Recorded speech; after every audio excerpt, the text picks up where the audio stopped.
कि ये जो बैठक शुरू हो चुकी है, इसके एजेंडे में अब क्या है? क्योंकि सरकार ने तो अपनी तरफ से जो ऑफर हो सकता है वो दे दिया है।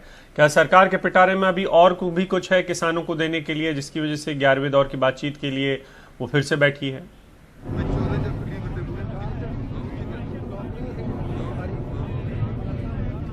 जी अभिषेक, मेरे साथ 3 किसान नेता हैं पंजाब से, बालकरण सिंह बरार, बलदेव सिंह और लखवीर सिंह, और ये तीनों अभी कुछ देर बाद अंदर जाने वाले हैं विज्ञान भवन में बैठक में शामिल होने के लिए।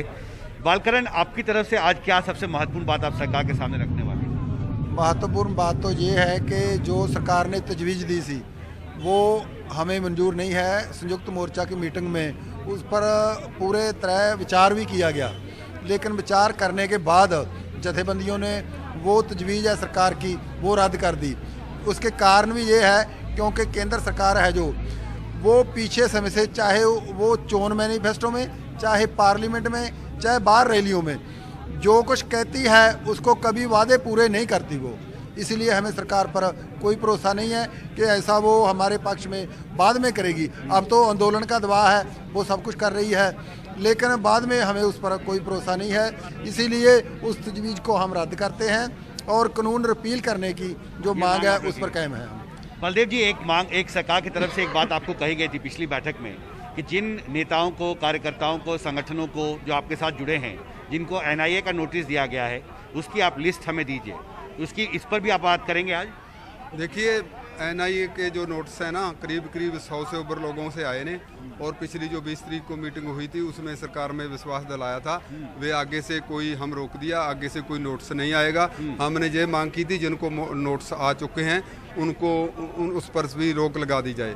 वो हमें विश्वास दिलाया था केंद्रीय मंत्री माननीय तोमर जी ने, और उन्होंने हम बार बार कहते थे कि इनका जो है क्यों कि दिए गए, इसलिए इसको दोबारा सोचिए।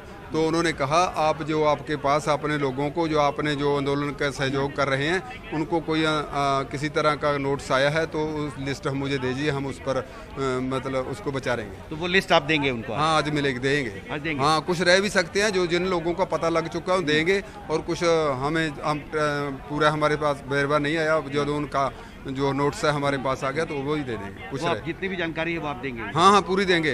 पूरी नहीं देंगे कब, इनको हमने हमारे कहे से सरकार ने रोक लगा दिया, उस पर अगले अमल पर रोक लगा दिया और नए नोट्स कटने पर रोक लगा दिया। वो कहते हैं इन पर पुराने केस है। हमने कहा जो पुराने केसों के बारे में पूछताछ करनी है तो ये 10 दिन है, यही उनके लिए निश्चित किए गए हैं।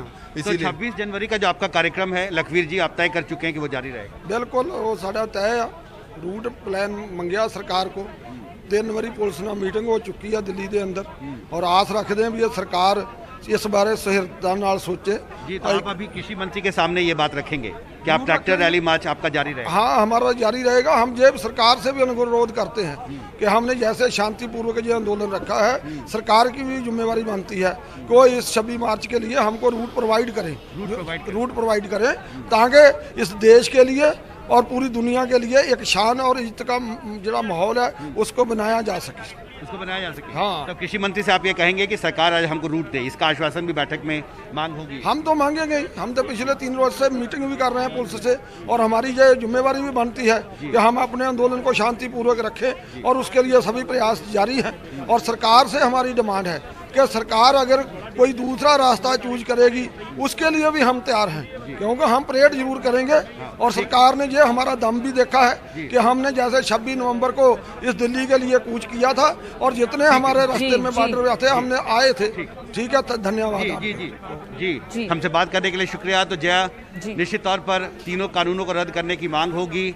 जो एनआईए का जिनको नोटिस मिला है उसकी लिस्ट किसान संगठनों की तरफ से कृषि मंत्री के सामने रखी जाएगी, और साथ ही वो एक रूट की मांग भी आज कृषि मंत्री से करने वाले हैं। जी, हिमांशु, बहुत बहुत शुक्रिया इस पूरी जानकारी के लिए।